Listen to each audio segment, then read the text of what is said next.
तो ऐसा कल भाव आप सुन रहे थे और आइए वहीं से मैं बात को आरंभ कर रहा हूं, जिसमें यज्ञ भगवान को प्रणाम करते हुए साधक क्या कहता है। इसे है त्वर्जे त्वा बाह्य सदेवो वह सविता पराप्रियतु शिष्टतमास कर्मण आप्याध्वमग्ना इंद्राय भागम पर्यावतीर्णमीवा अयक्ष्मा वावस्ते है इष्टः मागसः गुंसो ध्रुवा अस्मिन् गोपतौ स्यात् वैर्वीह जामानस्य पशुन्यापाई। यानी साधक बंधन प्रणाम करके कहता है कि हे प्रभु, आप प्राणी मात्र के स्वरूप हैं। हे परमेश्वर, आप सृजन करता हैं। श्रेष्ठ कर्म करने के लिए आप हमारी गति को आगे के लिए बढ़ाएं, हम श्रेष्ठ कर्म करें। आपकी शक्तियां हमारे लिए, इस समाज के लिए, राष्ट्र के लिए विनाशक न हो। हमें ऐसी शक्ति दीजिए जो सृष्टि के काम में आवे। हमारी शक्तियां इस धरती के लिए किसी भी प्रकार से विनाशक न हो, अपितु उन्नतिशील हो। देखिए, इस वेद के पहले ही श्लोक में, पहले ही मंत्र में क्या कहा गया है कि हमारे पास जो शक्ति है वह इस राष्ट्र के लिए उन्नतशील हो। यदि शक्तियां अनुरूप न होकर के विपरीत हो जाएंगी तो वहां वृत्तियां निशाचरों की बन जाएगी। राम और रावण में यही तो अंतर है। जिसकी शक्ति राष्ट्र को समाप्त करने के लिए, लोगों को समाप्त करने के लिए है, वह रावण है। लेकिन जिसकी शक्ति इस समाज के सृजन के लिए, समाज का परोपकार करने के लिए है, वही तो राम है। यज्ञ देव से यह प्रार्थना साधक करता है कि मुझे जो शक्ति मिली है वो इस राष्ट्र के लिए उन्नतशील हो, मुझसे कभी किसी का बुरा ना हो। हे प्रभु, हम आपसे ऐसी प्रार्थना करते हैं।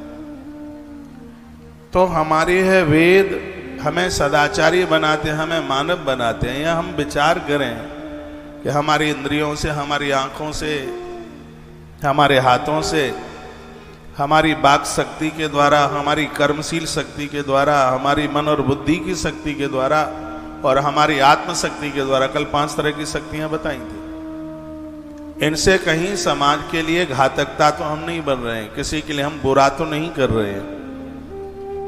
इस बात के लिए यजुर्वेद हमें सावधान करता है। और मुझे यह लगता है कि वेद सुनने के बाद, पढ़ने के बाद कुछ समझने और पढ़ने के लिए बकाया अवस्था नहीं है। ये गाड़ियां आप टेलीविजन पर आप देख रहे हैं, भंडारे के लिए निकल चुकी हैं। उन्हीं गाड़ियों का आप दर्शन कर रहे हैं, पुरानी तस्वीरें नहीं है ये। एक बार मैं इस प्रसंग को आगे बढ़ाते हुए मैं ये कहना चाहूंगा, आप वृंदावन आए हैं, जहां भी कहीं हैं, आप हमें सुन पा रहे हैं। परिक्रमा मार्ग में स्थित तुलसी वन आश्रम में वेद गाथा, वो भी यजुर्वेद चल रहा है। और आप यहाँ पहुँच करके इस कथा का आनंद ले लें। 1:30 बजे तक कथा चलेगी और आप पहुँच करके इस आयोजन का पूरा आनंद लाभ प्राप्त करें। पूरे यजुर्वेद में यज्ञ की बात कही गई है। यज्ञ पूजा पद्धति, देव उपासना, आराधना की वह वैदिक विधि है जिस पूजा को पूरा करने के बाद व्यक्ति देवतुल्य इस धरती पर हो जाता है। देवताओं की शक्ति उसके अंदर आके प्रवेश करती है। जैसे लोहे की रॉड को आप आग में डाल देते हैं कुछ समय के लिए, वो तप करके बिल्कुल अग्नि स्वरूप ही हो जाती है। उसी प्रकार से साधना करते करते यह जीव भी ब्रह्म रूप ही हो जाता है। जैसे 1 लोटा पानी उदाहरण के तौर पर आप गंगा जल में मिला दें या गंगा जी में मिला दें, तो 1 लोटा गंगा जी में मिलाया गया पानी फिर वो जल नहीं दिखाई देता, वो गंगा स्वरूप हो जाता है। फिर कोई ये नहीं कहता कि भैया पानी, वो दिखता ही नहीं है कि पानी चला कहाँ गया। 1 लोटा पानी आपने गंगा जल में मिला दिया तो फिर वह दिखाई नहीं देता है कि जल कहाँ चला गया है। जैसे लोटा भरा पानी गंगा में मिलकर वो गंगा जल ही हो जाता है, उसी प्रकार से साधना में, ईश्वर के स्मरण चिंतन में जब ये जीव लग जाता है तो ये स्वयं ब्रह्ममय हो जाता है, ब्रह्ममय हो जाता है। ये साधना का बहुत बड़ा आनंद है। तो वेद में इन्हीं तथ्यों के ऊपर ज्यादा जोर दिया है। मैं बहुत आनंद पूर्वक आपको यह कहना चाहूँगा कि जिस वेद को आप सुन रहे हैं इसमें यज्ञ की बात की। यज्ञ का मतलब है देने की प्रक्रिया, देने का मन, समर्पण युक्त जीवन जीना। तो इसमें अग्नि का पूजन, वेद मंत्रों के स्वाहाकार के उच्चारण के साथ गौघृत द्वारा दिव्य हवनीय पदार्थों को पुरोहित और यजमान के द्वारा, ब्राह्मण और यजमान के द्वारा, यानी देव भोजन, देवताओं के पास अग्नि देवता के माध्यम से इसको पहुंचाया जाता है निराभिमानी होकर के। वेद भगवान ने भी कहा है अहंकारी अभिमानियों का ईश्वर कभी भी कुछ भी स्वीकार नहीं करता। इसके लिए तो महाभारत की कथा आपने सुनी है, 56 भोग बनाए थे दुर्योधन ने और कहा था कृष्ण रसोई बड़ी सुंदर बनी है, हलवाई लगे हैं कई दिनों से, बड़ी बड़ी बढ़िया मलुक चीजें बनी और ऐसी बनी हैं जिनको तुमने कभी देखा भी नहीं होगा। अभिमान छलक रहा था। जीम लो ठीक रहोगे, फिर तो मिली कभी न मिली। तो भगवान ने तो उसका कुछ भी स्वीकार नहीं किया ना। अहंकारी और अभिमानी का भगवान, अभिमानी की तो प्रार्थना भी स्वीकार नहीं करते। इसलिए वेद में भी कहा है निराभिमानी होकर विनम्र भाव से आपके पास जो भी कुछ है सब भगवान के अर्पण कर दो। वेद कहता है पत्नी, पुत्र, संपदा, यहां तक कि पूरी जिंदगी ईश्वर के लिए समर्पित कर दीजिए और फिर जीवन जीने का ढंग, जीवन जीने का आनंद दीजिए। इस धरती पर जिसने ईश्वर के हवाले अपने आप को कर दिया वो मौज के साथ जीवन जिए। उनकी सिगरी चिंताएं भगवान ने ले ली और उन्हें अपनी भक्ति दे दी। परमात्मा के द्वारा अपनी भक्ति दे देना यानी भगवान ने अपनी याद उन्हें दे दी। इस धरती पर आज इस भरे कलयुग में भी ऐसे बहुत लोग हैं जो एक क्षण के लिए भी ईश्वर विस्मरण में नहीं रहते, वो ईश्वर स्मरण में रहते हैं। एक भी क्षणों का ऐसा नहीं जाता जिन क्षणों में भैया ये नहीं चल रहा तो ये बंद कर दे, आगे बहुत दिक्कत दे रहा है,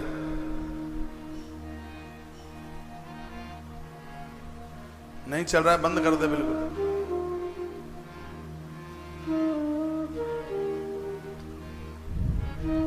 तो ये यजन कर्म है, वह हमें भगवान के स्मरण से जोड़ देता है। ये सिर्फ भौतिक कर्म कांड ही नहीं है, हमारे हृदय को पावन कर देता है। यज्ञ प्रकृति के निकट रहने का एक परम साधन है। ये बात मैंने कल भी आपको निवेदित की थी।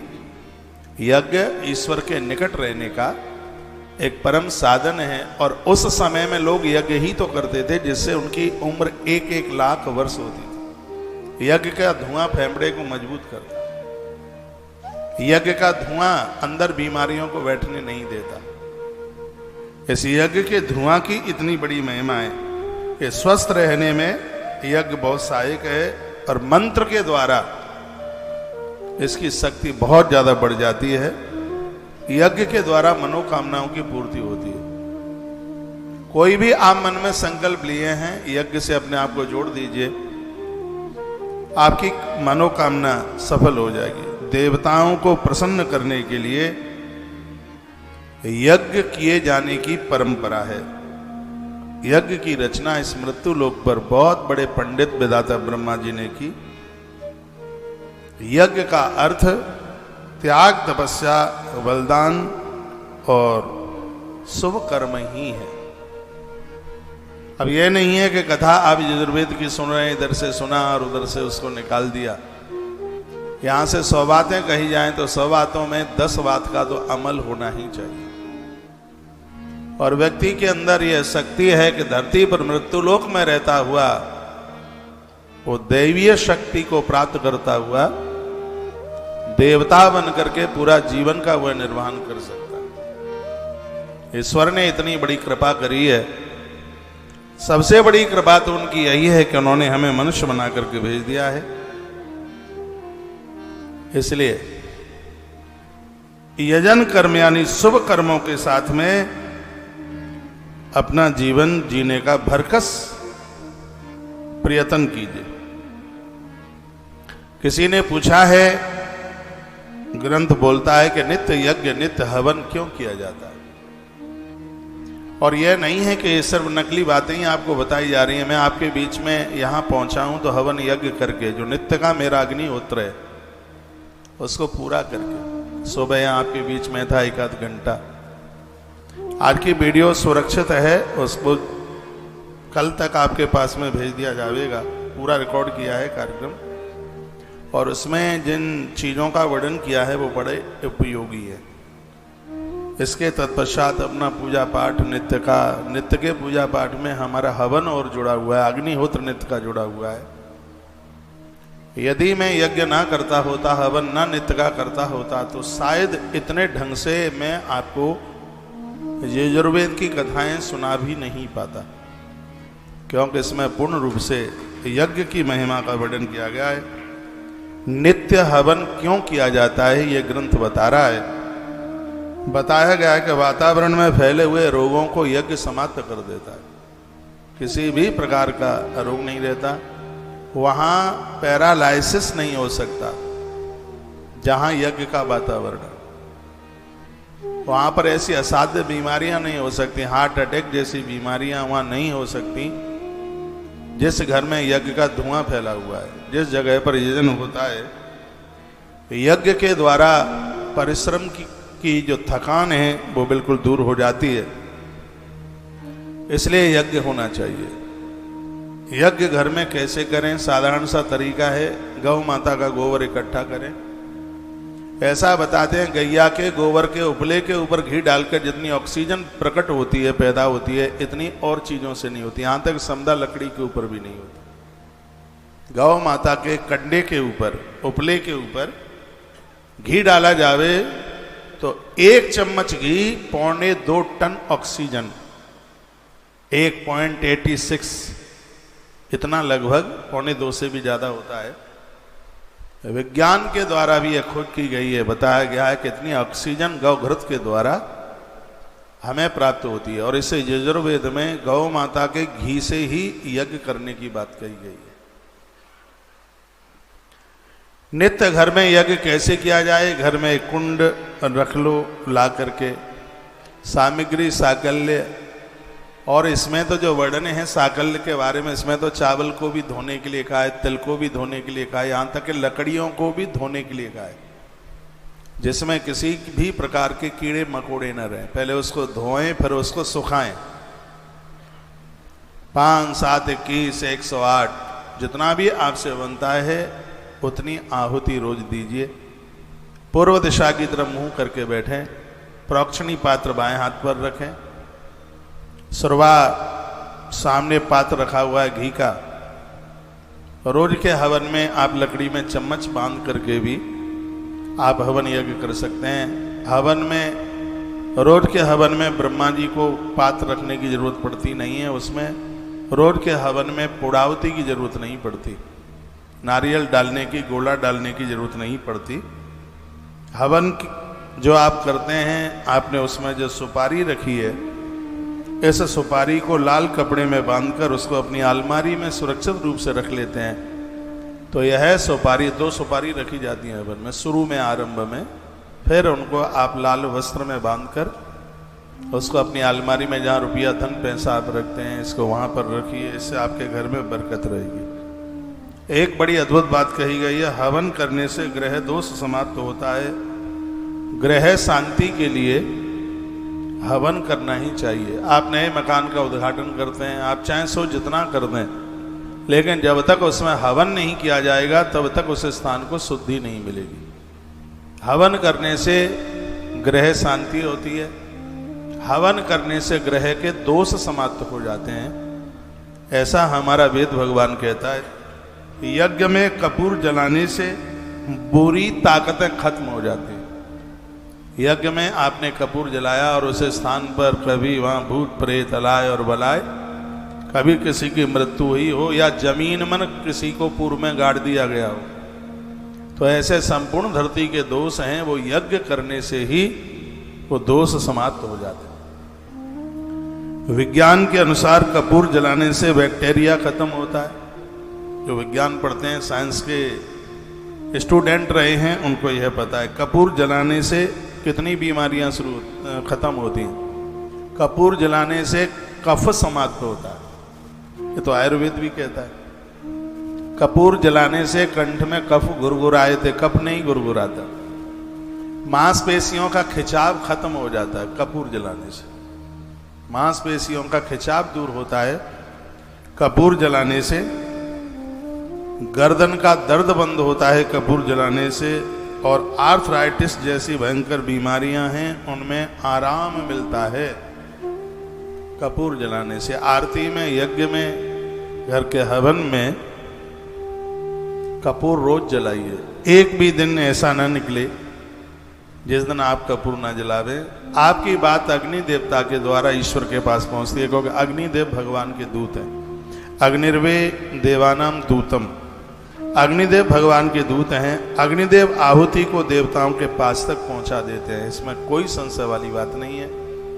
यजुर्वेद में कहा है कि जैसे आप अपने माता पिता के भक्त हैं, आप माँ बाबूजी के बिना नहीं रह सकते, उसी प्रकार से आप अग्निदेव के बिना मत रहिए। इनको रोज वंदन पूजन कीजिए। मैं जब यहाँ नीचे गौशाला में आता हूँ तो उस समय रसोई का चूल्हा जल रहा होता है।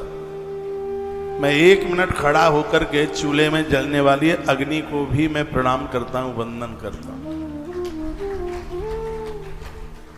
अग्निदेव साक्षात ईश्वर है और हमारे सबके गुरु हैं भगवान अग्निदेव। कुंड का निर्माण करके, जैसे नवरात्रा वगैरह में आप कुंड बनाते हैं तो हवन कुंड में 3 सीढ़ियां होती हैं, ऐसा यजुर्वेद में वर्णन है, जिसको दूसरे शब्दों में मेखला कहते हैं। सबसे ऊपर की जो मेखला है वो श्वेत रंग की होती है, उसके जो मध्य की है वो लाल रंग की होती है, उससे जो नीचे की है वो काले रंग की होती है। सबसे ऊपर की मेखलाएं जो श्वेत है वो ब्रह्मा का रूप है, एक उसमें से भगवान विष्णु का रूप है, और सबसे नीचे है वो भगवान शिव का रूप है। ऐसा बताते हैं, एक मेखला का पूजन करने से सृजन, एक से दुनिया का पालन और एक से दुनिया का उद्धार, आत्म कल्याण होता है। बड़ी सुंदर बात कही गई है, जो सबसे ऊपर की मेखला पर आहुति पड़ी हुई है, एक बार के लिए उसको आप यज्ञ के अंदर डाल सकते हैं, कुंड के अंदर। लेकिन मध्य की मेखला पर और सबसे नीचे काली मेखला पर पड़ी हुई जो हवन सामग्री है वो भूल करके भी हवन यज्ञ कुंड में नहीं डाली जाती। उसके दोषों का वर्णन भी किया गया है। हवन कुंड की पहली मेखला,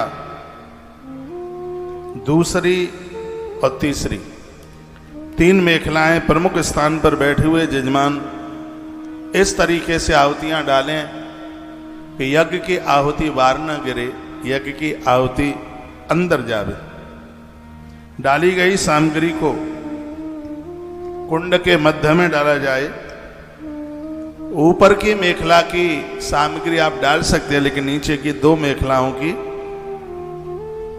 आप सामग्री नहीं डाल सकते अंदर, यह वर्णन किया गया। यज्ञ जब पूरा होता है तो उसके बाद में उसमें बचा हुआ घी छोड़ा जाता है।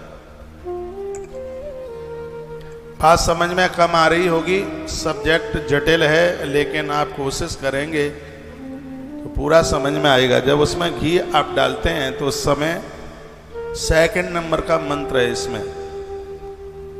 यजुर्वेद में 2 नंबर का मंत्र है, जिसमें आचार्य के द्वारा घी छोड़ा जाता है, जजमान के द्वारा आचार्य मंत्र बोलता है।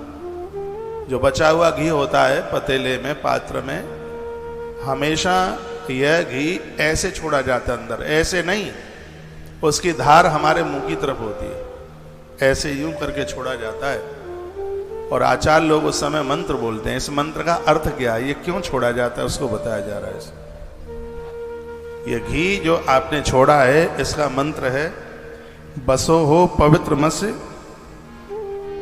हाँ, बसो हो पवित्र मस्य। ये 2 मंत्र हैं लग करके, और दोनों मंत्रों में इसकी व्याख्या की गई है, और वह बात मैं आपके बीच में रख रहा हूं, सुन करके बड़ा अच्छा लगेगा, बढ़िया लगेगा। बसो हो पवित्र मत सतधारम, बसो हो पवित्र मत सहस्रधारम। देवस्वा सविता पुनात वशो पवित्रेण सतधारेण सुपा काम दुक्षा। ये मंत्र एक और है, बसो हो पवित्र से धोर से पृथव्यस मातृष्णो धर्मो से विश्ववाह असि परमेण धामना गुंग रस्वमा हरवाते यज्ञपति हर्षित। इसका अर्थ है, कहा गया है जो यज्ञ के जो साधन है, चावल हैं, तिल हैं, लकड़ी है, समिधा है, उसके साथ में साधक ने प्रार्थना करी है, मैं अपने इस यज्ञ अनुष्ठान के द्वारा धरती की संपूर्ण सामग्रियों को पवित्र करना चाहता हूं। धरती पर ऐसी अपवित्र कोई सामग्री न रहे जिससे लोगों का कल्याण हो जाए, लोगों का जीवन खत्म हो जाए। वो है ऐसी कामना करता है सामग्रियों के द्वारा। यज्ञ में जो सामग्रियां जलाई जाती हैं, इससे वस्तुओं का दोष समाप्त हो जाता है, ऐसा ये वेद भगवान कहते हैं।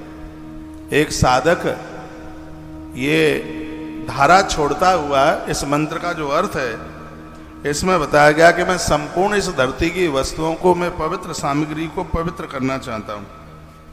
आप ही प्राणों की शून्यता हो, धारक हो, महान शक्तियों को धारण करने वाला यह है जी, महान शक्तियों को वो धारण करता है। वो कहता है कि जो चीजें हैं, सामग्रियां हैं, प्रभु परमात्मा इनको बिखरने मत दो, ये चीजें लोगों के काम में आए, लोग इनका सदुपयोग करें और इन चीजों के द्वारा उनकी मति इतनी बढ़िया बने कि धार्मिक और सात्विक ये काम करें। दूसरे इसके जो श्लोक में कहा गया कि सैकड़ों सहस्रों धाराओं वाले वस्तुओं को पवित्र करने वाले ऐसे साधन हों लोगों के लिए जिससे लोग सब पवित्र हों। हे सूर्य नारायण, हम आपसे ऐसी यह प्रार्थना करते हैं कि धरती की जितनी भी चीज है वह लोगों के लिए सदुपयोगी हो।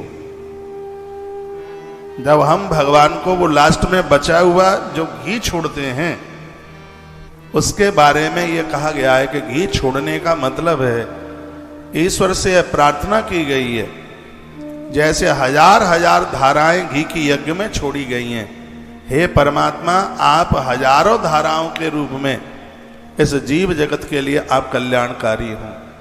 आप इनके ऊपर इतने प्रसन्न हो कि इनके लिए कभी भी आप अशुभ न हो, इनके लिए कभी आप अमंगल कारक न हो। ये ऐसे शुभ कर्म करें कि वो तब होगा जब इनको धरती पर पवित्र वस्तुएं मिलेंगी। तो जो लास्ट में जो घी डाला जाता है उसमें यही कामना की जाती है, प्रभु हम आपको प्रार्थना कर रहे हैं कि हमारे पास कोई अशुभ वस्तु ना आए, हमारे घर में ऐसी कोई चीज ना आवे जिससे परिवार का अमंगल हो जाए। बचा हुआ घी जो यज्ञ में छोड़ा जाता है, इसके परिणाम इसमें लिखे हैं। यदि ऐसा होता है तो घर में कोई ऐसी चीज कभी आ नहीं पाएगी जो आपका अप्रिय कर देगी। शराब अप्रिय करती है, जुआ अप्रिय करता है, और भी अखाद्य चीजें ऐसी बहुत हैं जो लोगों को खत्म कर देती हैं, रहने नहीं देती। तो सीधी 100 बात की बात एक मैं आपके बीच में बोल रहा हूं। यज्ञ में जो आप घी छोड़ते हैं, घी की महिमा है कि आपके घर में ऐसे दुराचारी लोग नहीं आएंगे जो ऊट पटांग खाएं। आज देश बड़ा परेशान है इससे। युवा लोग तो इतने बिखर रहे हैं, समाप्त हो रहे हैं उन चीजों में, नशा में। उस परिवार ने तो कभी सुपारी तक नहीं खाई, लेकिन उनके बच्चे सुबह जगते हैं तो शराब पी के ही जगते हैं। जो घी की आहुति डाली गई है लास्ट में जो बसा, तो उसमें कहा बसो हो पवित्र मसी, मेरे हृदय में पवित्र विचार बसे, मेरे घर में आज से लेके और आगे तक जितने भी लोग जन्म लें वो सब पवित्र ही हों। मेरे घर में जो भी कोई वस्तुएं मिलें वो पवित्र ही हों। मेरे घर में अपवित्र वस्तु कोई न मिले। साधक यज्ञ भगवान को ऐसा प्रणाम करके कहता है।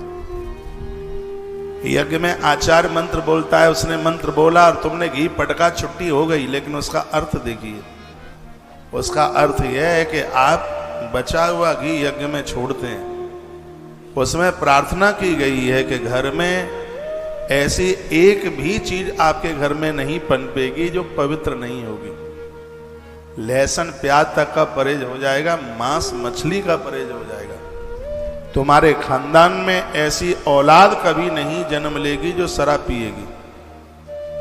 घर की जितनी भी वस्तुएं हैं, खाद्य वस्तुएं हैं, घर में जितना भी सामग्री सामान है, वो सब गंगाजल की तरह पवित्र होगा, देव प्रतिमा की तरह वह पावन होगा। आपके घर में जन्म लेने वाले लोग भी अति पवित्र होंगे। छोटी जाति में भी जन्म लेने पर वो ब्राह्मण की तरह बुद्धिमान होंगे। इस मंत्र का यही अर्थ है। यजुर्वेद का मंत्र नंबर 2 और मंत्र नंबर 3। बसो हो पवित्र मस सतधारम, बसो हो पवित्र मस सहस्रधारम, देवस्त्वा सविता पुनात वशो हो पवित्रेण सतधारेण सपाकांत। सविता नाम सूर्य भगवान का है। सूर्य भगवान हर वस्तु को पवित्र कर देते हैं। मैंने कभी किसी कथा में बोला था, वो यजुर्वेद के ही माध्यम से बोला। अरे तो काल में नारी भगवान का कोई सामान छू ले तो क्या उसको ले जाकर के फेंक दें? फिर भगवान को छू लिया, क्या भगवान को जमुना जी में ले जाके फेंक दें? नहीं। फिर क्या करें? यदि किसी सामान पर किसी सूतक पातक लगे हुए व्यक्ति का स्पर्श हो गया हो, ऐसी सभी वस्तुएं भगवान सूर्य नारायण की किरणों के द्वारा वो पवित्र हो जाती, वो पावन हो जाती।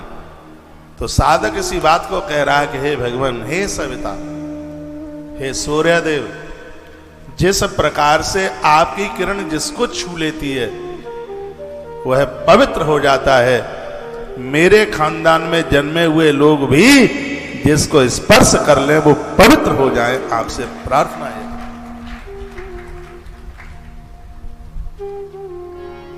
क्या ये भाषा आपकी समझ में आ रही होगी? भाषा कठिन है, कहानी किससे नहीं है, लेकिन जीवन जीने का आनंद है। बहुत लोग इतने कंजूस होते हैं घी डालने में यज्ञ में कि लास्ट में तो बची ही न जाएगी बिल्कुल। लेकिन इसमें लिखा है कि हवन होने के बाद में इतना घी बचे, हजारों हजारों धाराएं फूट पड़े यज्ञ में, यज्ञ की धार खत्म ना हो। यज्ञ में घी की धार जैसे खत्म नहीं होती, आपके जीवन में भी संपदा की धाराएं, ईश्वर कृपा की धाराएं और वंश वृद्धि की धार कभी घटेगी नहीं, कभी मिटेगी नहीं। इसमें उत्साहित, इसमें उदार बन करके यजन कीजिए। उसमें ये ना देखें घी खत्म हो रहा है, ये कहीं खत्म नहीं हो रहा।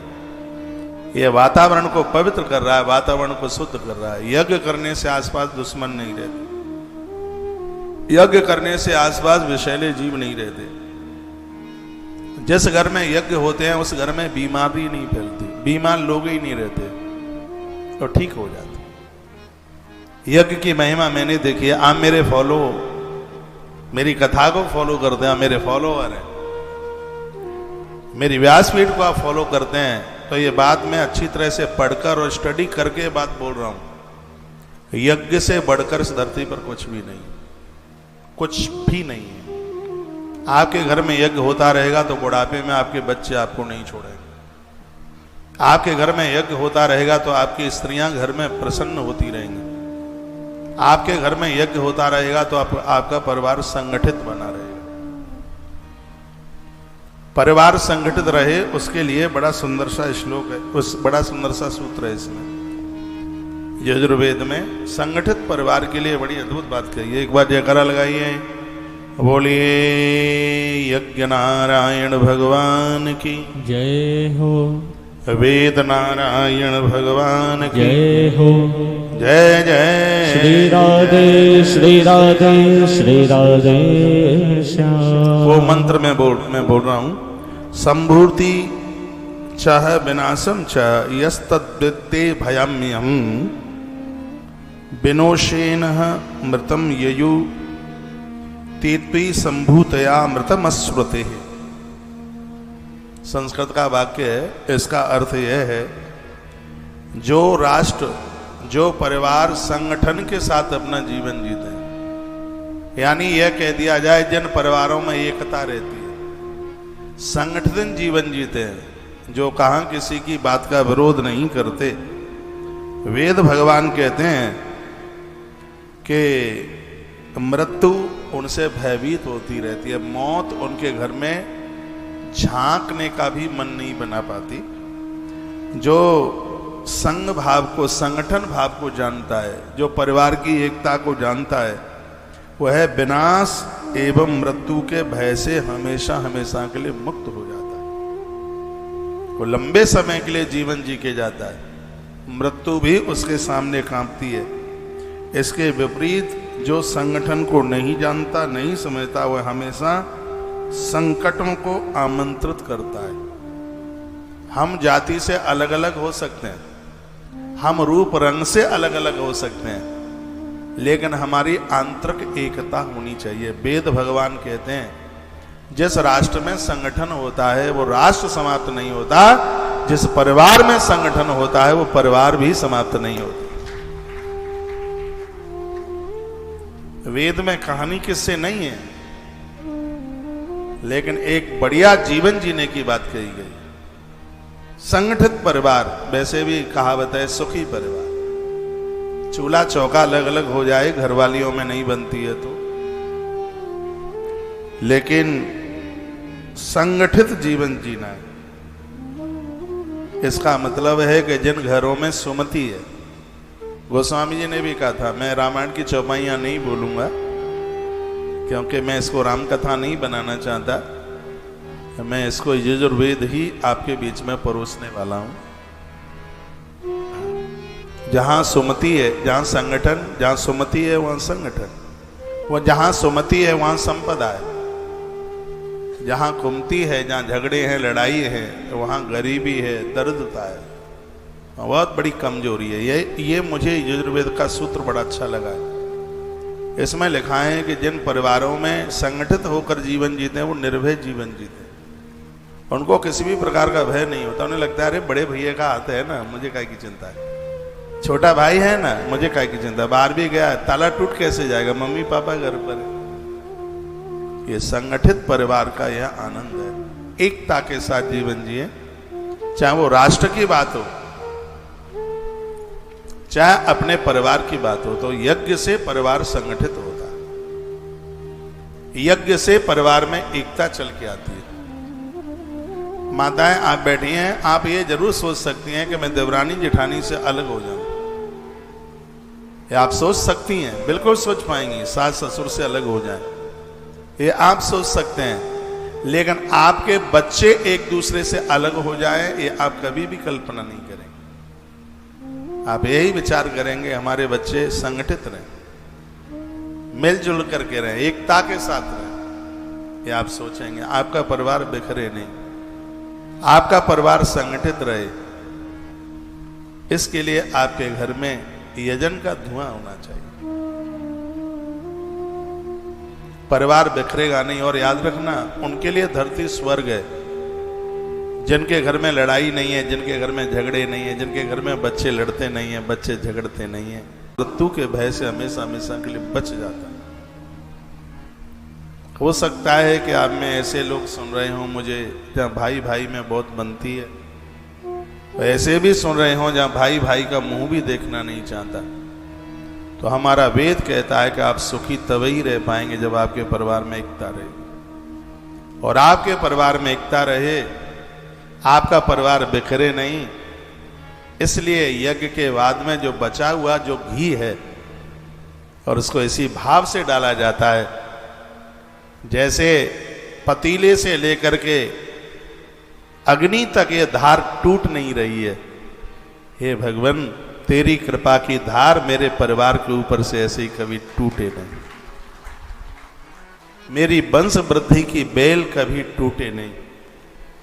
मेरे परिवार में ऐसे लोग जन्म लें जो जिसको छू लें वही पवित्र हो जाए। बसो हो पवित्र मस सत धारम, बसो हो पवित्र मस सहस्र धारम। एक साधक याचना करता है, ये तो मैं अभी अकेली धार छोड़ रहा हूं, मेरे परिवार में 100 लोग ऐसे यज्ञ की धार छोड़े, हम आपसे एक काम न करते।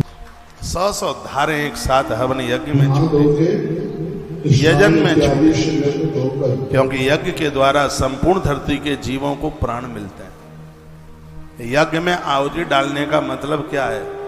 ये अन्नदान नहीं है, ये वस्त्र दान नहीं है। जीवन का सबसे बड़ा दान यजुर्वेद में वर्णन किया गया है। जीवन का, जिंदगी का सबसे बड़ा दान है इधर बैठ, क्या बैठ जा? सुनो, इधर आए, तू बैठ।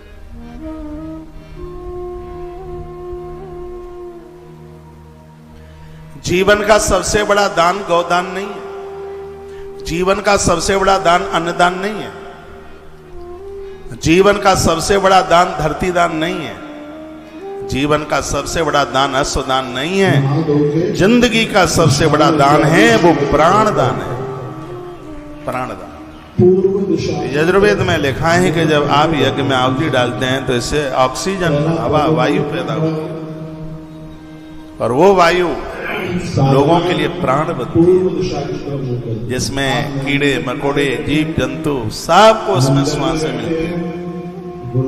और ये आपके द्वारा हुआ, यज्ञ के द्वारा होता है, यजन के द्वारा होता है। यज्ञ के द्वारा वृक्ष मरते नहीं, प्रकृति नष्ट नहीं होती यज्ञ से। यज्ञ एक वह स्वरूप है जो हर जीव को प्राणों का संचार कराता है। जब यज्ञ में आप आहुतियां डालते हैं तो वह आहुतियों का मतलब है कि आप पूरी सृष्टि को प्राण दान करते हैं, आप पूरी सृष्टि की आप रक्षा करते हैं। पहले महात्माओं की उम्र लाखों लाखों वर्ष यज्ञ होता है, ऐसा कोई घर नहीं। सतयुग में लोग बहुत ध्यान करते हैं, त्रेता में यज्ञ होता है। द्वापर में मूर्ति पूजा बहुत थी, आज कल काल में तो हरिनाम संकीर्तन। मैं कहना चाहूंगा कलयुग में भी तीनों युगों को स्थापित करके रखो। आप नाम जप कर रहे हैं, कलयुग का प्रमुख धर्म है, लेकिन इस कलयुग को भी द्वापर बनाइए, इस कलयुग को भी त्रेता बनाइए और इस कलयुग को भी सतयुग बनाइए। जब आप ध्यान करते हैं ईश्वर का, तब आप कलयुग में रहते हुए भी आप सतयुग में जी रहे हैं। जब आप रोज यज्ञ करते हैं तब आप कलयुग में रहते हुए भी आप त्रेता युग में जी रहे हैं। जब आप देवताओं की प्रतिमाओं का पूजन करते हैं, लड्डू गोपाल को नहलाते हैं, महादेव जी का अभिषेक करते हैं, ये सब कुछ करते होते हैं, उस समय आप कलयुग में त्रेता का जीवन जी रहे हैं। वो कलयुग में मूर्ति पूजा कर रहे हैं, उस समय आप इस कलयुग में आप द्वापर का जीवन जी रहे हैं। और जब आप हरिनाम संकीर्तन करते हैं तो वो कलयुग का धर्म है, उस समय आप कलयुग के उस धर्म का पालन कर रहे हैं जिसमें उसके उद्धार का कारण बताया है। तो चारों काम इस युग में कीजिए, ध्यान भी कीजिए, रोज स्मरण, भले ही 10 मिनट के लिए बैठे, इससे मन को सुकून मिलता। ध्यान में नासिका के अग्रभाग को देखते देखते नेत्रों को बंद कर लिया जाता है और साधक एक ऐसी जगह पर पहुंच जाता है जहां उसको अपने अलावा और कोई कुछ दिखाई ही नहीं देता। कभी वेणु वादन वहां हो रहा होता है, अब वो तो आपको अभ्यास नहीं है। मैं बैठता हूँ रोजाना, सुबह आनंद लेता हूँ अपनी कुटिया में होते हुए भी। सच मानिए, मैं किसी बहुत बड़े वन में होता हूँ, नदी के किनारे होता हूँ, पहाड़ों के बीच में होता हूँ, जल की तरंगों का आनंद ले रहा होता हूँ। अभ्यास में आ गया है, 30 सालें हो गई हैं ये सब करते करते। 30 साल का एक अभ्यास एक बहुत बड़ा अभ्यास होता है। और ये जरूरी नहीं है कि आप नहाने के बाद ही कर सकें, स्नान से पहले भी आप कर सकते हैं। आंख बंद करके जैसे आप बैठेंगे और आप इस बाहरी दुनिया से हट करके कहीं उस जगह चले जाएंगे, आप जिस जगह पर पंछी उड़ता हुआ पहुंचता है, फिर उसको यहाँ आने की जरूरत नहीं पड़ती। यहाँ भी जाता है तो उसको यहाँ भी वही अनुभव होता है। आप बद्रीनाथ चले जाते हैं, बहुत लंबे महीनों महीनों तक लोगों से बद्रीनाथ के बारे में ही बोलते रहते हैं, वहाँ ऐसा था, ऐसे दर्शन किया, उसको आप बोला नहीं पाते हैं।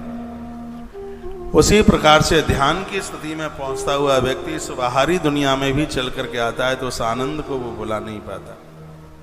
इसका रोज अभ्यास कीजिए। जिस समय आप ध्यान में बैठे होते हैं उस समय आप कलयुग में नहीं होते, उस समय आप सतयुग में होते हैं। सतयुग का वर्णन हमारे वेदों में किया गया है। सतयुग को दूसरे शब्दों में कृतयुग कहते हैं। कृतयुग का अर्थ होता है जो जन्म से ही पवित्र था। सतयुग में जातियां नहीं थी। ना कोई ब्राह्मण था, ना कोई क्षत्रिय था, ना कोई वैश्य और ना कोई कनिष्ठ था। संपूर्ण मानव जाति को एक ही नाम से जाना जाता था, उसका नाम तो होता था हंस। एक ही मंत्र होता था, ओम। ना कोई प्रतिमाओं की पूजा थी, ना कुछ और था। सब लोग ध्यान करके बैठते थे, सब लोग पवित्र होते थे। इसलिए उसका नाम था कृतयुग। छल कपट नहीं था किसी के अंदर, राग द्वेष नहीं था, बेईमानी जानते नहीं थे। स्त्री चाहे जहां स्वतंत्र घूमती रहे, ऐसा कोई था नहीं जिसको अपनी पत्नी को छोड़कर किसी नारी को देखकर उसकी आंख में वासना आ जाए। ऐसा कोई ढूंढने से मिलता नहीं था। इसलिए उस युग का नाम कृतयुग था। सब पवित्र थे। नारियों के साथ 3-4 संबंध वो बनाए हुए थे, बेटी के रूप में, बहन के रूप में, माँ के रूप में। जिसके साथ भांवर पड़ी है उसे पत्नी के रूप में उसने स्वीकार किया। वो ऐसा युग था। आदमी की जहां भी आंख बंद होती थी वो एक दूसरे लोक में पहुंच जाता था। और आज के समय में भी यदि हम ऐसा ध्यान करते हैं और उस ईश्वर के गुणों का हम चिंतन करते हैं, तो हम उस अध्यात्म जगत में पहुंच जाते हैं, जहां पहुंच करके देवीय संपदा मिल जाती है, देवीय ताकत मिल जाती है। सुबह थोड़ा सा जल्दी जागिए, आदत डालिए, कमरे में बैठिए, किवाड़ बंद कीजिए, खिड़की खोल लीजिए और ध्यान में बैठिए, नेत्र बंद कीजिए। मैंने आज कह दिया तो आज ही ध्यान लग जाएगा, ऐसा तो है नहीं, लेकिन हाँ कुछ समय के बाद आपका ध्यान लग जाएगा। मुझे एक महात्मा मिले थे मेरे गुरुजी के यहाँ, सुधर्मानंद जी महाराज। उन्होंने मुझे कहा था कि तुम गाड़ी ना चलाया करो, और प्राय तब से मैं गाड़ी चलाता भी नहीं। उन्हें तो मैं गाड़ी चला लेता हूँ। मैंने उन्हें पूछा भी था कारण, वो बोले कि तुम जैसे लोगों का ध्यान कभी भी लग सकता है, इसलिए कहीं बाह्य जगत में गाड़ी टकरा ना जाए। उनसे मैंने ध्यान की बहुत कुछ बातें सीखी थी। मुझे देखो ये सब चीजें गुरु कृपा के बिना तो कहाँ मिलती हैं, गुरुजनों के सानिध्य के बिना ये सब चीजें मिलती नहीं। यहाँ गोकुल है ब्रज में, महावन में एक बड़े अद्भुत महात्मा रहते थे, उनको गीता सिद्ध थी। मुझे उनका सानिध्य थोड़ा ही मिला, थोड़ा क्या एक ही दिन का मिला, और मैंने एक दिन में एक भी दिन क्या था, 2-2.5 घंटे ही होगा। मैंने जो 2.5 घंटे में उनसे जितना लिया, शायद मुझे 25 साल में भी कहीं से उतना ना मिला होगा जिन्होंने मुझे 2.5 घंटे में। मैं शिष्य बनकर उनके चरणों में बैठा था, नीचे बैठा था, घुटुअन होके बैठा था। उनकी सागर की टोंटी में से ज्ञान निकल रहा था, मैं अंजलि को पात्र बना करके उसे पी रहा था।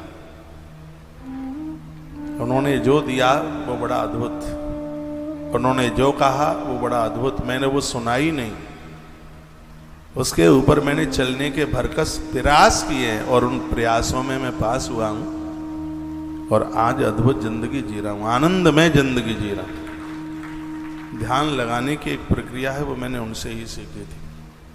और सत्य यह है कि भले ही मैं सुबह 20 मिनट के लिए बैठूं, इसमें बिल्कुल झूठ नहीं है। जहां मैं बैठता हूं वहां पहाड़ होते हैं, वहां नदियां होती हैं, वहां नदियों के जल में से निकलने वाली तरंगें होती हैं, वहां घंटा घड़ियाल बज रहे होते हैं, वहां वेणु की ध्वनि होती है, वहां शंख बज रहे होते हैं। वो एक अद्भुत दुनिया होती है,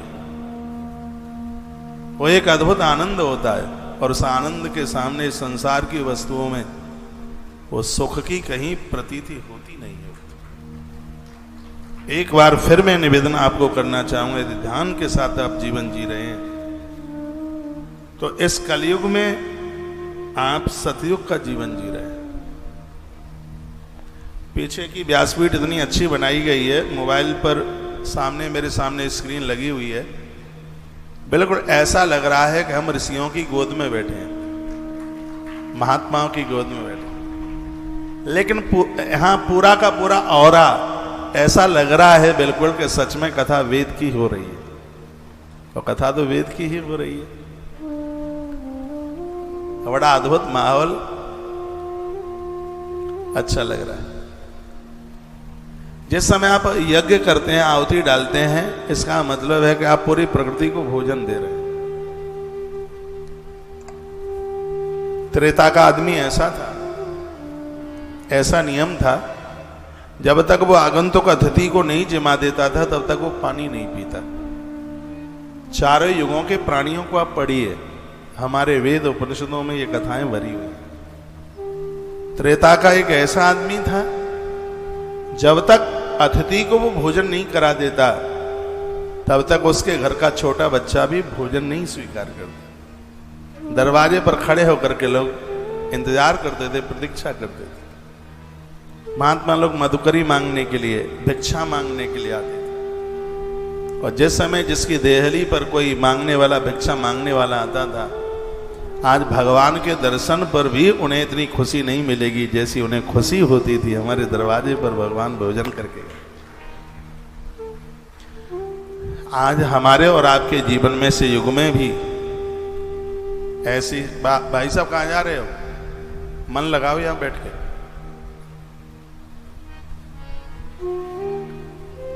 एक आदत डालिए घर में यजन करने की, आपको कितना सुकून मिलेगा, आपको थकान नहीं होगी। मुझे थकान नहीं होती क्योंकि मैं रोज यज्ञ करता हूं, और यजुर्वेद में लिखा है जो यज्ञ करते हैं उनको परिश्रम करने की थकान नहीं होती। ये वाक्य मुझे इस ग्रंथ का बड़ा अद्भुत लगा है। नित्य यजन कीजिएगा।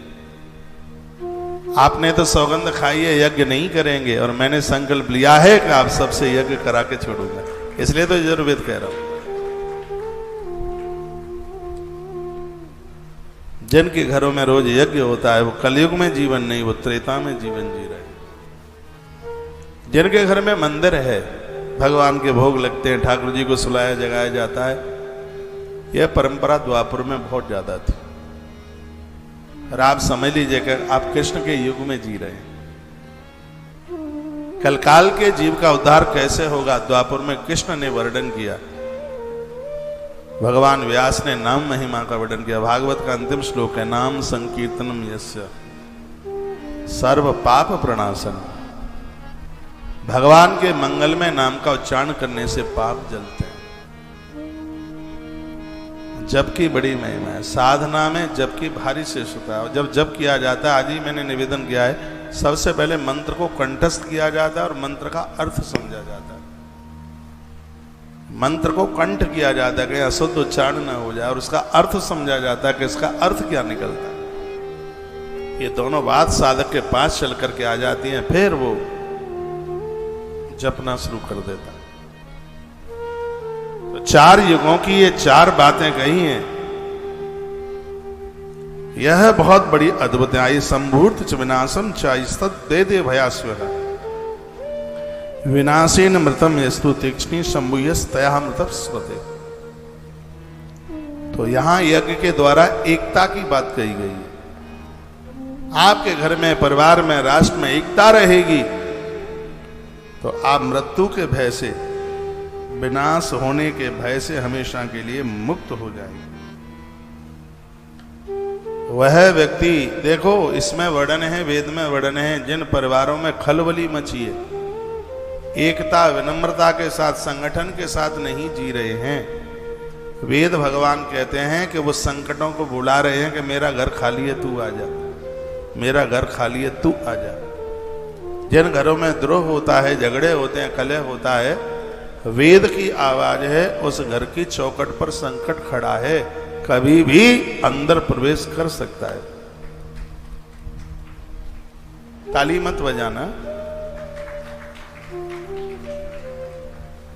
तो घर में कभी कलह मत करना, घर में कभी झगड़े मत करना, एकता के साथ, संगठन के साथ जीवन का निर्वहन करना, ऐसा वेद भगवान ने कहा। यज्ञ करने से वाणी मधुर बनती है, ये इसका एक सूत्र और है। वाचस्पति में यक्ष देवा युवम, प्रार्थना भी की जाती है, हे प्रभु हम ऐसी वाणी बोलें, हम ऐसी वाणी का उपयोग करें जिससे सभी एकत्रित हो जाए। इसमें साधक ने यज्ञ भगवान को कहा था, ईश्वर को कहा था कि मेरा पूरा परिवार संगठित रहे, ये कभी बिखरे नहीं, तो इसके लिए मुझे क्या करना होगा? तो भगवान की वाणी कहती है कि इसके लिए तुम्हें अपनी वाणी के ऊपर संयम करना पड़ेगा। देखा, वाचस्मते यक्ष देवा युवम, पूरा परिवार संगठित रहना चाहता है, एकता के साथ रहना चाहता है, तो वाणी को संयमित कीजिए। ये जितने भी लड़ाई और झगड़े होते हैं वो सब वाणी की ही वजह से होते हैं, जीव के वजह से होते हैं। ये दो को जीतना ही तो एक बहुत बड़ी साधना है। एक जननेन्द्रिय, जिससे औलाद संतानें जन्म लेती हैं, और एक जिसके द्वारा तुम अपने पेट भरते हो, जो बहुत ज्यादा स्वाद चाहती है, बहुत स्वाद मांगती है, एक है जीभ, बड़ी खतरनाक। वाणी को मधुरभाषी बनाइए, मधुरतम बनाइए। वर्णन है जिन परिवारों में वाणी संयमित रहती है वो परिवार कभी संगठनता से भी नहीं होते। इसलिए वाणी बहुत पवित्र हो, वाणी मधुर हो। जो वाणी गालियां देती है उसको व्यभिचारिणी कहा जाता है। यहां वेद नारायण भगवान वेद का वाक्य है, वाचस्मस्ते में यक्ष देवा युवम। हम प्रार्थना करें तो पैसा नहीं मांगे, देखो कितनी बड़ी बात कही है। हम प्रार्थना करें तो सम्मान नहीं मांगे, हम प्रार्थना करें तो संसार की वस्तुएं नहीं मांगे, हम प्रार्थना करें तो भगवान से पवित्र वाणी मांगे। हे प्रभु, मुझे ऐसी वाणी दे दीजिए जिससे मैं किसी का अपमान न करूं। ऐसी वाणी बोलिए सबका आपा को। मधुर भाषा तो लोगों के कष्टों को दूर कर देती है और उनको शीतल करे। आप हो शीतल हो। मधुर बोलने में सामने वाला तो प्रसन्न होता ही, लेकिन हमें भी बड़ी प्रसन्नता होती है। देखिए क्या अद्भुत कथाएं इस वेद की, जो ये कहता है, हमें संदेश देता है कि आपकी वाणी मधुर होगी, आपका परिवार कभी टूटेगा नहीं। ये सूत्र दे रहा है। ये घर कब अलग अलग हो जाते हैं। देवरानी अंदर से गालियां दे रही है, जेठानी उधर से दे रही है, बहू उधर से गाली दे रही है, ससुर भी कम नहीं पड़ रहा, वो भी उधर से गालियां दे रहा। मानस में भी कहा गया कि अच्छे लोग गारी देतन पावत शोभा। लक्ष्मण ने ये बात कही थी। जो महान लोग हैं, अच्छे लोग हैं, गाली देते हुए अच्छे नहीं लगते। गाली देने से तेज खत्म हो जाता है, वैभव खत्म हो जाता है, चेहरे की चमक खत्म हो जाती है। और आप यजुर्वेद ही सुन रहे हैं, तो आज यह संकल्प लीजिए कि जिह्वा से कभी कोई गाली नहीं निकलेगी, उत्तेजित होकर के नहीं बोलेंगे, मधुरभाषी बोलना है। और जरूरी नहीं है कि शहद पी करके ही मीठा बोला जाएगा। करेला खाने वाले लोग भी बहुत मीठा बोल देते हैं। और याद रखना, मीठा बोलने वाले की तो मिर्च भी बिक जाती है, कड़वा बोलने वाले की तो गुलाब जामुन भी नहीं बिकती। इसलिए मधुरभाषी बने। ये शब्द इतना बढ़िया है। वाचस्मस्ते में यक्ष देवा युवम। हे भगवान कृपा करना, हे यज्ञ देव, हे प्रभु, हे सविता, कृपा करना, मेरी वाणी ऐसी बना दो, मेरी वाणी से लोग बिखरे नहीं, मेरी वाणी से लोग संगठित बने।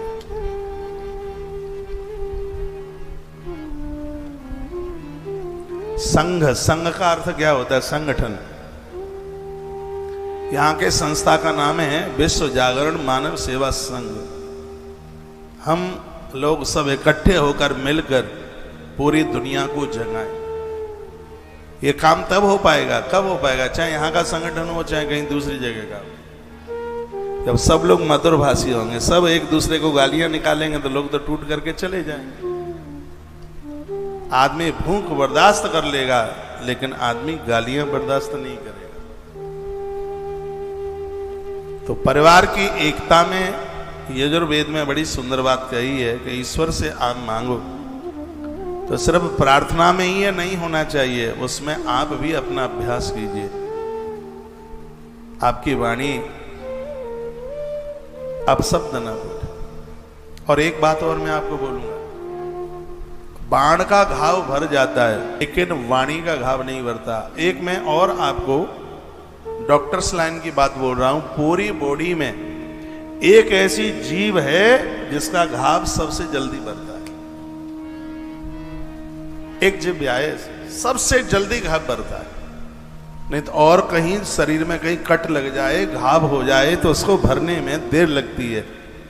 लेकिन ऐसी जिह्वा है जिसमें कोई घाव हो जाए, छाले हो जाए या कट जाए दांत के द्वारा, दांत के द्वारा जीभ कट जाती है तो टांगे थोड़ी लगवानी पड़ते हैं।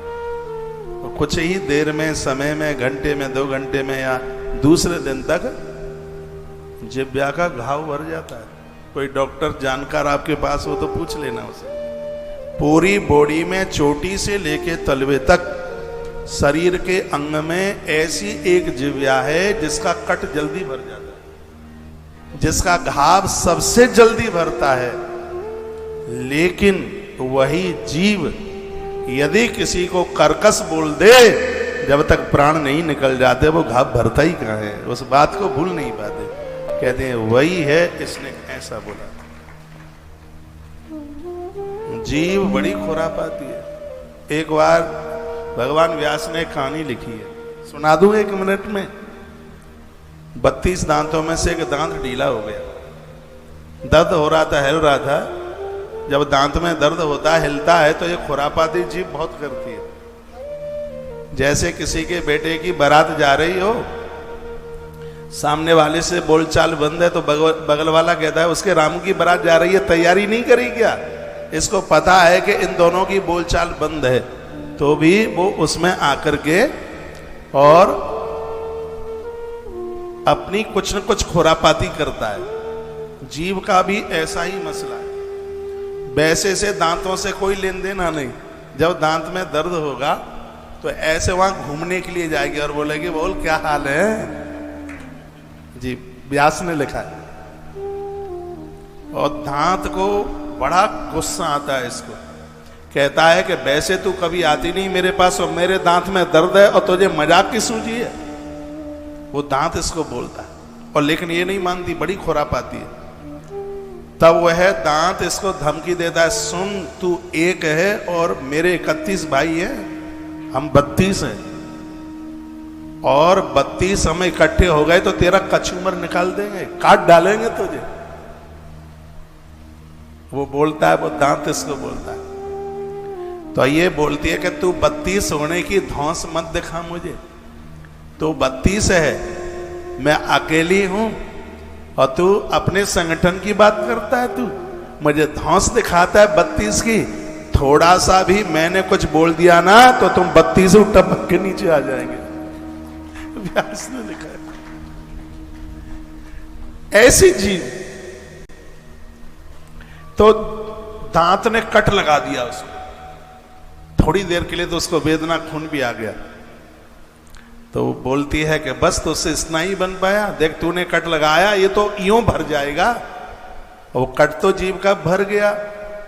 कहती है कि ईश्वर ने मेरे ऊपर इतनी कृपा करी है, मैं इस जीव के संग आती हूं और संग ही जाती हूं। तुम लोग पीछे जाते हो और तुम लोग पीछे आते हो और पहले टपक जाते हो। इस पूरी बॉडी में एक अकेली मैं ही तो हूं। परमात्मा मेरे घाव को जल्दी भर देता है और जिसको मैं खुरापाती से बोल दूं वो घाव कभी भी नहीं भर सकता। ये जीव बोलती है, भगवान व्यास ने लिखा। तभी तो मुझे पता नहीं, मुझे कैसे पता लगता कि इसका घाव जल्दी भर जाता। तो एक बार फिर मैं यहां से कहूंगा, ऐसी वाणी बोलिए मन का आपक हो और उनको शीतल करे, आपको शीतल। मधुर बोलेंगे, अच्छा बोलेंगे, दुश्मन भी आपका अपना हो जाएगा। कर्कश स्वभाव बना लिया, लोगों को गालियां देंगे तो अपने भी पराये हो जाएंगे।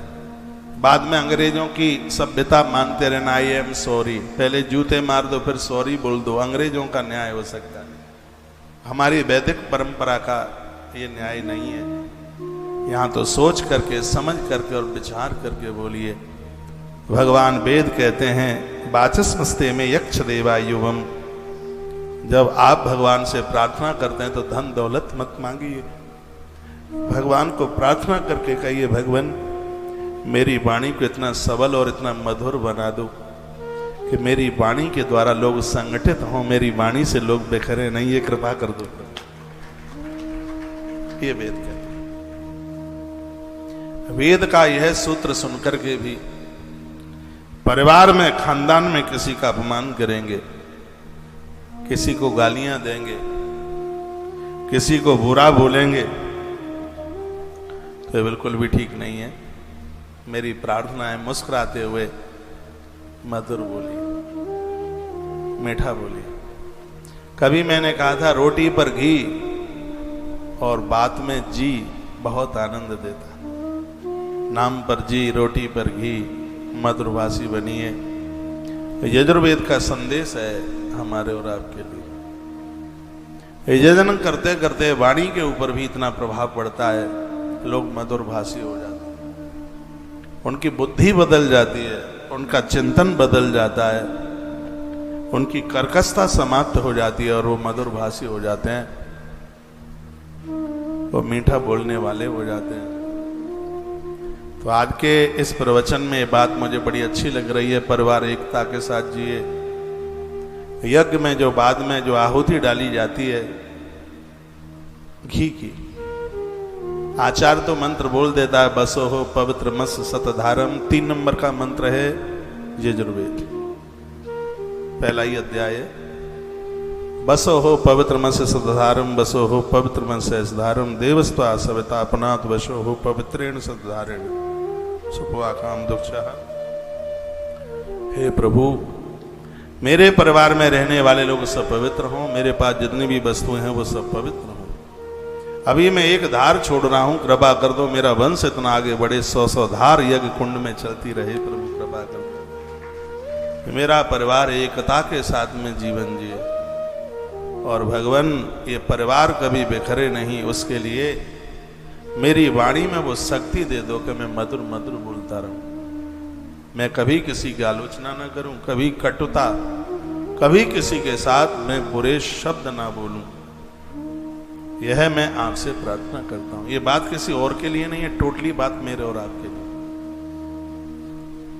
बात समझ में आ रही है? मुझे विश्वास है कि देश में लाखों क्या करोड़ों घरों में टीवी के माध्यम से इस समय इस कथा को सुना जा रहा होगा। जरूर यजुर्वेद के इस मंत्र का प्रभाव पड़ेगा कि हमें मधुरभाषी बनना है,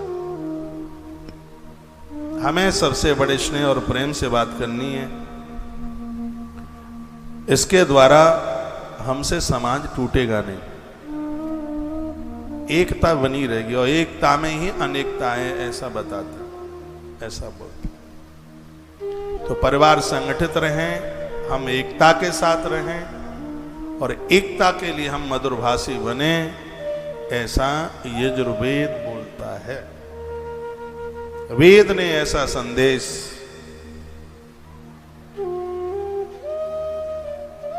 हमें और आपको दिया।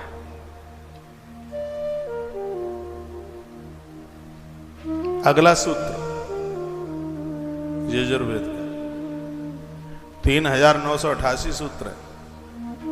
साले निकल जाएं बहुत तो भी टाइम कम पड़ जाएगा इसके व्याख्यान के लिए। मैं खूब कोशिश कर रहा हूं तो भी उतना व्याख्यान इसलिए नहीं कर पाऊंगा क्योंकि मुझे इन 10 दिनों में ज्यादा से ज्यादा सूत्र उठाने हैं। अगला सूत्र है उत्सक्यः अवगुदम चेष्टि स्मंजम चार्यः ब्रसन यस्त्रीणाम जीव भोजन। बड़ा अद्भुत सूत्र है। हे बलशाली, दुष्टों का दमन करने वाले, हे प्रभु परमात्मा, मेरे घर में ऐसी औलाद, ऐसी संतान आवे जो घर की स्त्रियों को क्रीड़ा का साधन न समझे। देखो कितना बड़ा सूत्र है। घर में स्त्रियों को क्रीड़ा का साधन, वासना का खिलौना न समझे, ये वेद का सूत्र है। प्राय लोगों की ये थिंकिंग है, ये सोच है, समय पास करने के लिए, वासना की पूर्ति के लिए पत्नी होती है। वेद ने इसको नकार दिया। वेद की भाषा कुछ और है। वेद ने पति और पत्नी के संबंध को धर्म की गाड़ी के दो वृषभ गए। ये दोनों मिलकर धर्म की गाड़ी को जिधर लेकर के चलेंगे, गाड़ी उधर ही चलेगी। एक बैल इधर खींचे, एक उधर खींचे तो गाड़ी तो बिखर जाएगी। तो यहां कहा गया है, जो लोग अपनी स्त्रियों को क्रीड़ा एवं व्यसन में नियोजित करके अपनी जीविका नियुक्त करते हैं, वेद भगवान तो यह कहते हैं कि नारी घर चलाने के लिए होती है और आप धन कमाने के लिए, घर परिवार चलाने के लिए। हमारे वेद में तो नारी को धन कमाना बताया ही नहीं है। वो तो स्वयं में संपदा है, वो तो स्वयं में वैभव है। मैंने कभी किसी कथा में बोला था, आपको ध्यान हो, घर की नारी पैसा जॉब करती है, कमाती है, वो धर्म कर्म में पैसा लगा दो, उसके पैसे से घर का चूल्हा ना जले, उसके पैसे से घर ना चले। हाँ ठीक है, पति नहीं है, बच्चे छोटे छोटे हैं, परिवार चलाना है, वो बात अलग है, लेकिन सब है घर में। ससुर को भी पेंशन मिलती है, सास मास्टर नहीं रही है, उसको भी 36,000 रुपए का चेक आता है, पति कमाता ही है 70-80 हजार रुपया हर महीना। फिर भी आप लालायत रहते हैं कि बहू की तनख्वाह कौन सी तारीख को आई। भगवान वेद उसका निषेध करते। एक बात मैं आपको बोलूंगा, पता नहीं मेरी बात कैसी लगेगी। बेटियां जॉब करती हैं, तब तक ही वो नौकरी करती रहें जब तक उनको खड़े होने का एक माध्यम नहीं मिला। जब वो ससुराल पहुंचती हैं, छोड़ दें नौकरी, परिवार चलाएं। आपको इस धरती पर वेद ने कहा, धन कमाने के लिए नहीं तो संस्कारी औलाद को खड़ा कर कर उनके लिए आप उपदेशक बने। ईश्वर ने इसलिए आपको यहां भेजा। आपका विवाह हो गया है, कुछ समय के बाद बच्चों का जन्म होने वाला है। बच्चों को संभ्रांत करें, उन्हें खड़ा करें, उन्हें योग्यता दें, उन्हें संदेश दें। आगे मैं निवेदन करूंगा, गर्भाधान से लेकर और बच्चे जब तक उनकी विद्या पूरी नहीं हो जाती है, एक क्षण के लिए भी मां अपने बच्चों से ध्यान अलग ना करे। उन्हें चरित्र का पाठ पढ़ा, इसी वेद में लिखा है। अभी आगे सूत्र आएगा, मैं बोलूंगा आपको। कितनी सुंदर बात कही गई है। जो लोग अपनी स्त्रियों को क्रीड़ा एवं व्यसन में नियोजित करके उनके कमाने से अपनी जीविका चलाते हैं, उन्हें प्रताड़ित करते हैं, हे प्रभु, स्त्रियों को विद्या और बुद्धि के क्षेत्र में आप उत्तम सुख की स्थान बना करें। एक साधक भगवान को कहता है, आप ऐसी कृपा कर दें स्त्रियों को इस धरती पर कमाना ना पड़े। क्या बात कही, स्त्रियों को कष्ट ना उठाना पड़े, क्योंकि इसी में लिखा है, जहां पर गैया और नारी मुस्कुराती हुई रहती है उस स्थान को देवता छोड़ के नहीं जाते, वहां बरकत बरसती रहती। उसमें गौ माता मुस्कुराएगी, देवी संपदा छाएगी। जिस घर में नारियां मुस्कुराती रहेंगी उस घर में कभी संकट नहीं आएगा। भगवान वेद कहते हैं, पत्नी को क्रीड़ा खिलौना न समझे। वो धर्म की गाड़ी को आगे बढ़ाने के लिए ईश्वरीय कृपा से एक शक्ति तुम्हारे यहां चल करके आई है। आज प्रार्थना में साधक ने कहा, हे भगवान, ऐसी नारियां जन्म लें इस धरती पर जिनके द्वारा सृष्टि की उपासना बढ़े, जिनके द्वारा धरती की विद्या बढ़े। क्योंकि सरस्वती का रूप है ना, सरस्वती साक्षात विद्या की देवी है।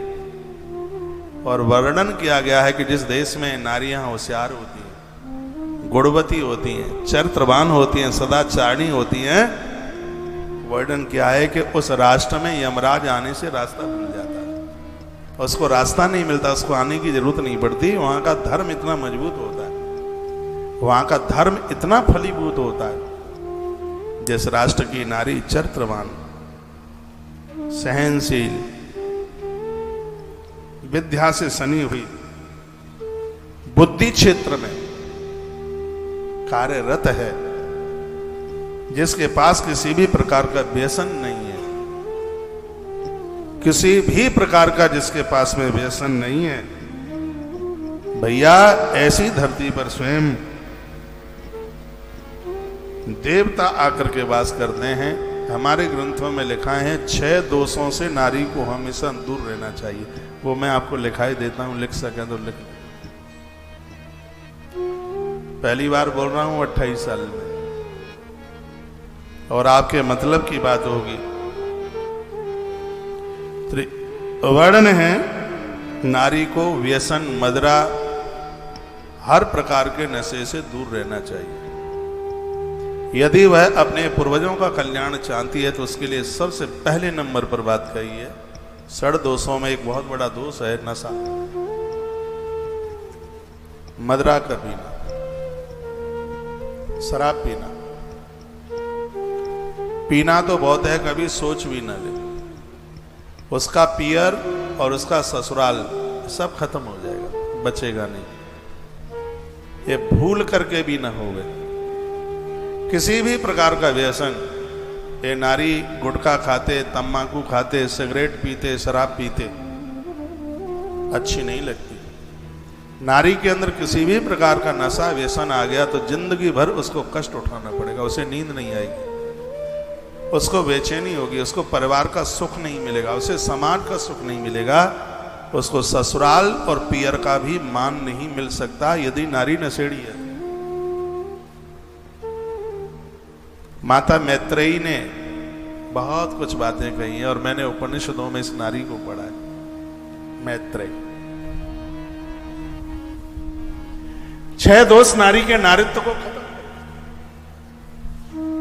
और वेद भगवान ने उस नारी की बहुत बड़ी महिमा का वर्णन किया है। इस धरती की रीढ़ की हड्डी है नारी। उसके लिए 6 बातें मैं आपके बीच में रख रहा हूं जो नारी के आसपास भी नहीं होनी चाहिए। जिसमें सबसे पहला है हर प्रकार का नशा, व्यसन, बीड़ी, सिगरेट, गुटखा, तम्बाकू, शराब, इनमें से कुछ भी ना हो आसपास बिल्कुल। ऐसी नारी नारायणी है, वो शक्ति है, उसका दर्शन करने से ताप प्रताप संताप दूर हो जाता है। समझ में आ रहा है? हाँ, तालियां तो बता रही हैं कि नहीं आ रहा है। दूसरा है दुष्टों की संगति। ऐसी स्त्री का संग नारी न करे जो पथभ्रष्ट है, व्यभिचारिणी है। गलतों का संग न करे, साथ न करे। जो नारी घर के लोगों का आदर नहीं करती, मान सम्मान नहीं करती, अपने पति का आदर नहीं करती, ऐसी स्त्री से यदि सहेलापन है तो आज ही कटप कर। कुएं में गिरा हुआ व्यक्ति बच सकता है, समुद्र में डूबा हुआ व्यक्ति बच सकता है। गलत नारी को सहेली बना लिया, वो स्त्री बिना मरे नहीं बच पाएगी, वो खत्म हो जाएगी।